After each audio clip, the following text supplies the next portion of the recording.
Berani Roso.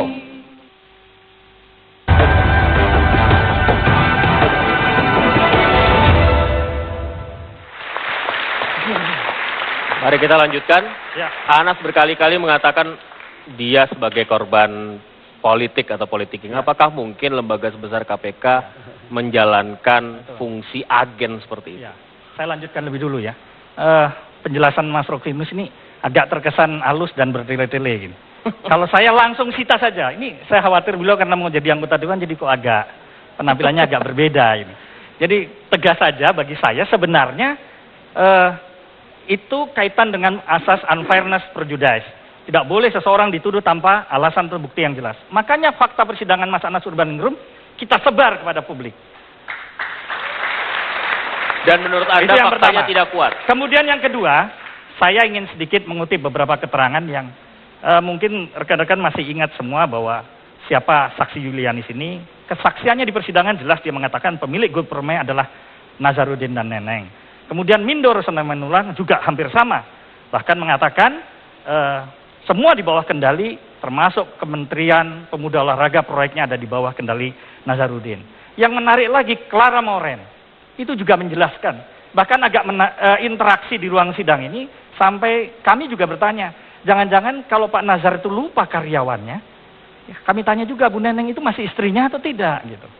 Sebab kita khawatir kalau sampai ini semua lupa, semua pemiliknya Mas Anas Urbaningrum, ini yang menjadi persoalan. Maka itu dalam struktur dakwaannya, apa yang disebut dengan placement, integration atau layering kita uji betul. Ada enggak financial transaction? Ya kalau dicurigai sebagai suspicious transaksi yang mencurigakan. Mas Mana Firman, uangnya? saya mau tanya Ini dulu. Tadi singgung tentang placement. Itu uang di place di mana? Lu ada di kantornya Pak Nazar. Masuk di hotel atau tidak? Apa? Masuk ke hotel, dibawa pulang. Oke. Nah kemudian, Ada ini. ya tunggu dulu. Saya Jadi baca. konsepnya kalau pencucian uang itu, Ya, kalau pencucian itu ada 3. ya. Placement, Integration, layering, layering. baru konsolidasi. Betul. Nah, sekarang yang dikatakan adalah sumber pendanaan ini, kalau bukan Anas pemilik, kok tiba-tiba ada 30 miliar, 30 juta masuk ke pemilihan dia sebagai ketua umum. Kira-kira logika berpikir Anda gimana nih? Pak Rofinus, ada penjelasan lanjutannya Pak. Uang itu dibawa ke Kongres dan menurut saksi hanya dipakai sekitar 1,7 M. Selebihnya dibawa pulang lagi ke tempat Pak Nazarudin.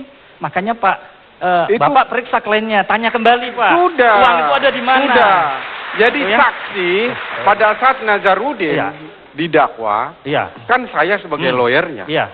Saya tanya saksinya, duit itu dari mana ke mana? Oh itu pakai box jam sekian, si ini yang antar, si ini yang ambil di sana. Nah pertanyaan berikutnya, kalau itu kembali ada nggak? Nggak ada. Duit ini habis untuk bagi-bagi, termasuk para ketua-ketua DPC. Kan banyak yang ngaku. Kita tanya malah yang ada beli handphone. Kamu Silakan. tahu nggak? Anda ada di sana waktu itu ya? Boleh ya? Habis nggak uang itu? Nah, artinya saya mau tanya, yang pertama saya ucapkan selamat dulu sama senior saya. Karena sebentar lagi akan jadi anggota DPR RI. Dua-duanya. Mungkin ini berkahnya Nazarudin juga kan itu. Ya, kita harus belajar banyak ke beliau ini. Kalau nggak seleksi akhirnya sini juga, tapi akhirnya beda kamarnya di DPD ya. Kita ketemu di Senayan tapi beda gedung lah. Ya, oke. Tetapi yang ingin saya sampaikan, yang pertama, beliau berdua ini tidak pernah saya lihat di sidang. Jadi kita ini membicarakan sidang Anas. Kita membicarakan sebuah fakta persidangan Anas Urbaningrum, yang mana kalau hakim memutus perkara, dia berikan fakta-fakta sidang yang ada di situ. Apa yang ada terungkap di situ, apa dakwaan jaksa, apa bagaimana alat bukti bicara, baru kemudian bicara soal tuntutan, lalu kemudian putusan. Nah, bagaimana beliau menceritakan berbagai hal yang tidak merupakan fakta persidangan di sana.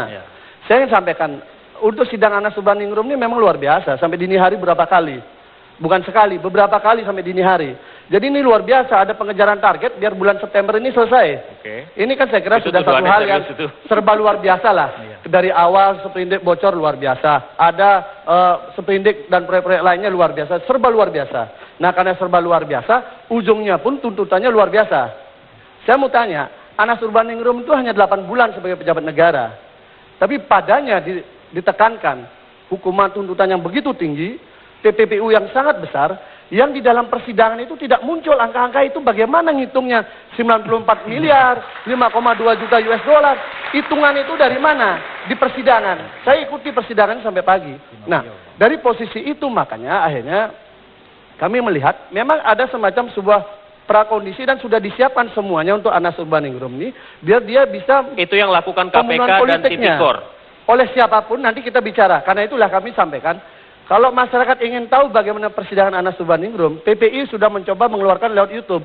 Itu dialog-dialognya faktual semua, tidak ada rekayasa. Lihat bagaimana saksi menangis. Dia mengakui bahwa dia dipanggil di Makobrimob. Ternyata Nasaruddin sudah pegang BAP-nya. Kemudian besok kamu diperiksa KPK, nggak boleh ngomong ini lagi, nggak boleh ngomong ini lagi. Itu bisa terjadi. Dan itu bukan bagian obstruction of justice yang disebutkan. Dan itu dibiarkan saja menjadi sebuah fakta di persidangan, di atas sumpah. Tidak disentuh apapun. Bagaimana Rosa juga mengakui bahwa dulu saya bersaksi, saya dipaksa, bla bla bla bla, dan kemudian dia katakan di situ, karena saya sekarang dilindungi LPSK, saya katakan apa adanya. Ini terungkap semua. Jadi Artinya Anda tidak di sana, jadi enggak. Kita gantian sama yang pakai baju merah. Itu terbuka untuk umum. Jadi jangan tolol-tolol amat kita. Semua itu kita monitor.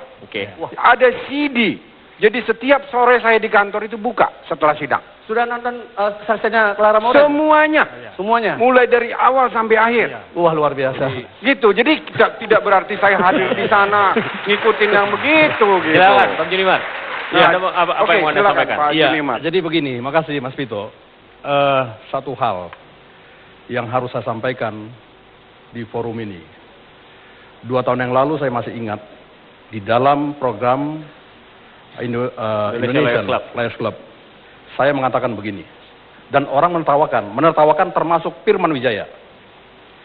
Suara Nasaruddin adalah suara kebenaran, dan waktu akan membuktikan.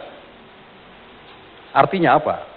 Kalau dulu statement saya itu menjadi tertawaan, sampai sekarang itu menjadi terbukti satu demi satu. Karena begini, ocehan dalam tanda petik oleh Nasaruddin membuktikan seorang masuk ke penjara. Pertama, Injinia Sondah, ya, Mrs. Apel Malang, yang tidak pernah mengakui BBM. Yang kedua ada Pak Andi Palarangan. Yang ketiga ada Mahfud Suroso. Dan masih ada 2 atau 3 lagi, saya lupa namanya. Yang paling saya ingat dari Pak Anas ini, beliau dengan gagah perkoso mengatakan, sepeser pun saya tidak pernah terlibat dalam masalah itu. Gantung saya di Monas. Mana? Monas. Kita tahu semua di Monas. Jadi begini. Yang kedua, kalau sekarang Pak Firman Wijaya dan kawan-kawan lawyer membela habis-habisan, mati-matian Pak Anas, sah-sah saja. Kami juga dulu membela. Membela dalam arti untuk membuka korupsi yang lebih dan lebih besar lagi.